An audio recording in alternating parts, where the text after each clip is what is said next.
Hi. Economic సర్వేలో రెండో chapter fiscal developments అన్న చాప్టర్‌లో credit rating, global credit rating agencies మూడింటి గురించి ప్రస్తావన ఉంది. ఒకటోది అంటే ఈ క్రెడిట్ రేటింగ్ ఏజెన్సీస్ భారతదేశానికి, ఇండియాకి అప్‌గ్రేడ్ చేసినాయి. అంటే బెటర్ రేటింగ్స్ ఇచ్చినాయన్నమాట. అంటే అంతకుముందుతో పోలిస్తే బీబీబీ అన్న గ్రేడ్‌కి వచ్చినాయన్నమాట.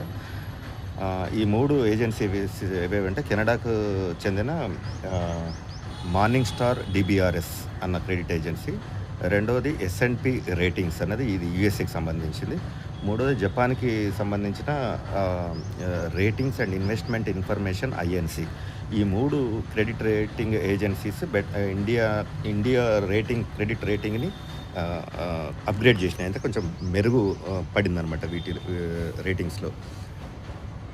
అంటే ప్రస్తుతం కాంటెక్స్ట్‌లో మనం నేర్చుకోవాల్సింది ఈ క్రెడిట్ రేటింగ్ అన్నది ఎన్ని రకాలు?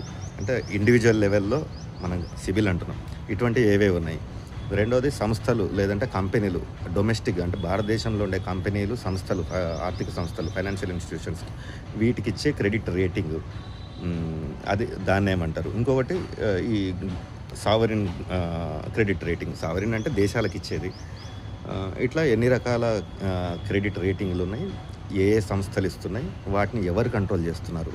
సెబీ కంట్రోల్ చేస్తుందా? ఆర్‌బీఐ కంట్రోల్ చేస్తుందా?